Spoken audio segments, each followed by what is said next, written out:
श्री गणेशाम्बिकाभ्यां नमः। ओम श्री गुरुचरणकमलेभ्यो नमः। ओम श्री राधाकृष्णाभ्यां नमः। ओम हम हनुमते नमः। हे कृष्ण करुणा सिंधु दीनबंधु जगतपते गोपेश गोपिका कांत राधा कांत नमस्तुते।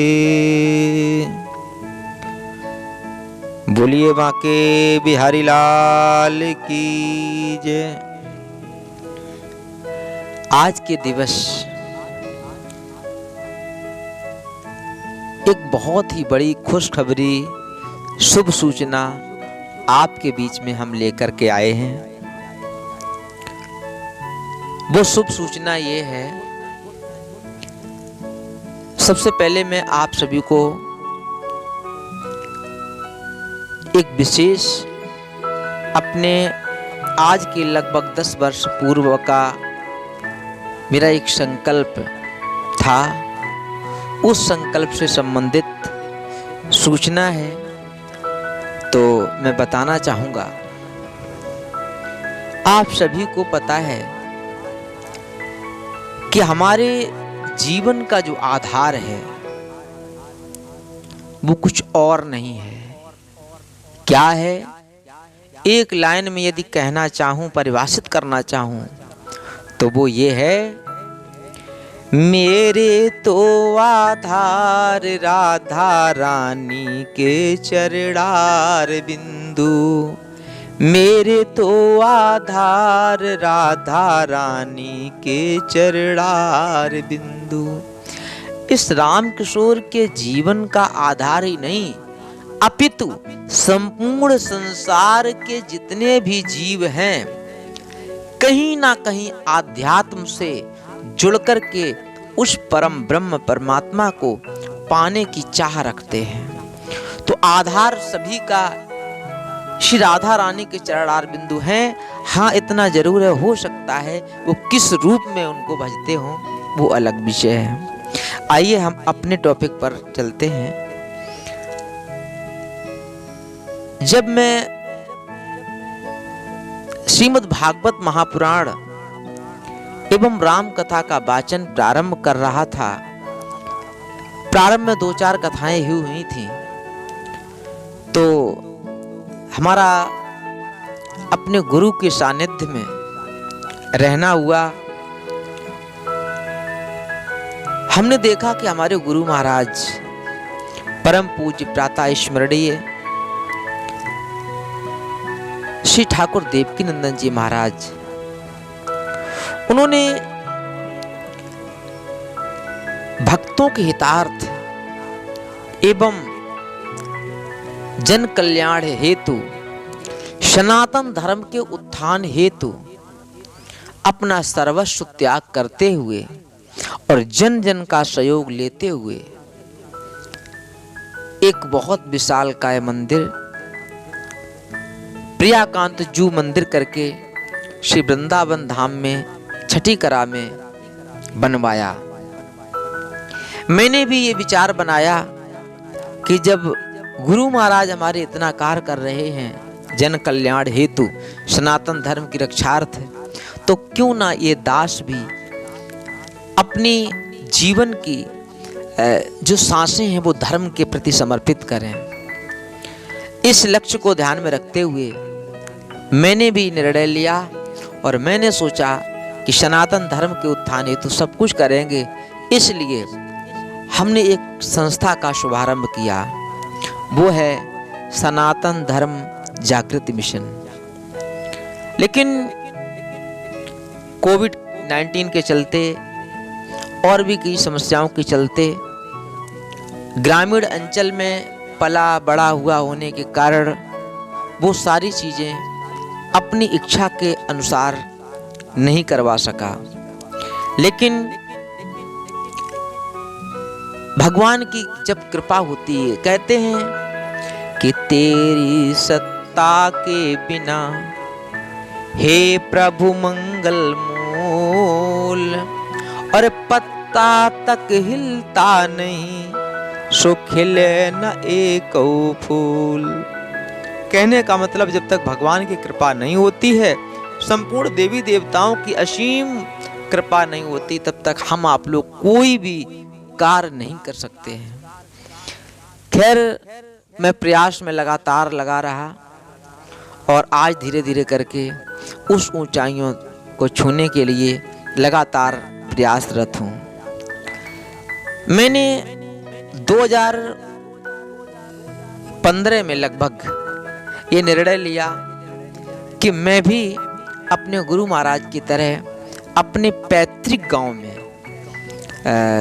श्री राधे कृष्ण भगवान का एक भव्य और दिव्य मंदिर का निर्माण जन जन के सहयोग से करा सकूं। देखो, ऐसा है कि हम लोग तो भगवान के जन हैं, हम लोगों के पास धन तो नहीं है, लेकिन एक धन है, वो है राम रूपी धन, राम के नाम रूपी धन। कहते हैं जिनके पास राम रूपी धन होता है, उनके पास सबसे बड़ा धन होता है।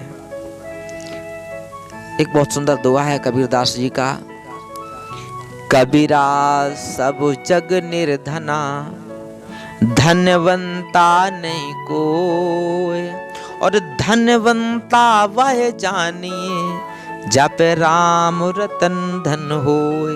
कहते जिस पर राम रूपी या श्याम रूपी जिसके पास धन है, उनके पास सब कुछ धन होता है। और जिनके पास धन है वो सब कुछ, सबसे बड़े कोई धनवान व्यक्ति नहीं होते हैं, केवल हमारे मन की भ्रांतियां होती हैं। तो मैंने विचार किया कि ना हो, सनातन धर्म जागृत मिशन के तत्वाधान में और अपने गुरु महाराज के पद चिन्हों पर चलते हुए, उनकी राह पर चलते हुए हम भी एक छोटा सा एक स्थान बनवाऊं जो हमारे वहाँ पर बांके बिहारी जी लाल का निवास स्थान हो सके। तो 2017 में मैंने प्रथम मीटिंग की, लेकिन किन्हीं कारणों वश वो सफल ना हुई और धीरे धीरे लगातार प्रयास में लगा रहा। लेकिन आज इस सूचना को आपको तक पहुंचाने में मुझे अपार प्रसन्नता हो रही है कि सनातन धर्म जागृति मिशन के तत्वाधान में एवं सनातन भक्ति परिवार जो कि चैनल है, इसके माध्यम से जो आवाज़ आप तक पहुंचाई जा रही है, इसके भी तत्वाधान में श्री राधा रानी एवं भगवान श्री कृष्ण जी का एवं श्री राम दरबार यानी कि सीताराम जी का एवं अन्य भी जो भी हमारे देवी देवता हैं, उनकी भी एक बहुत असीम कृपा से श्री बांके बिहारी जी का, राधा रानी का एक मंदिर बनने के लिए जा रहा है। स्थान हमारा पैतृक गांव, भारतवर्ष के उत्तर प्रदेश के औरैया डिस्ट्रिक्ट में फफूंद रेलवे स्टेशन से उत्तर की ओर तकरीबन 18 किलोमीटर की दूरी पर एक गांव पड़ता है जिसका नाम है पटना। उस पटना की पावन धरती पर इसी 30 जनवरी 2025 दिन गुरुवार को श्री राधा रानी के भव्य और दिव्य मंदिर बनने के लिए धरती माँ का पूजन, जिसको हम लोग भूमि पूजन के उत्सव के रूप में 30 जनवरी को मनाएंगे। तो मैंने आप सभी को इस जानकारी को विस्तृत रूप में दिया। मैं बता दूं आपको, अर्ध कुंभ, दिव्य कुंभ, महाकुंभ जैसी जो पौराणिक जो हमारी कथाएं हैं, उनमें जो महत्व दिया गया है कुंभ का, तो इस वर्ष 2025 में जो ये कुंभ लगा हुआ है प्रयागराज में, वो 144 वर्ष में आता है। और ऐसे शुभ अवसर के मध्य में ये भूमि पूजन मंदिर निर्माण हेतु होने जा रहा है। बहुत ही अपार कृपा है, मेरा हृदय तो बहुत ही गदगद है।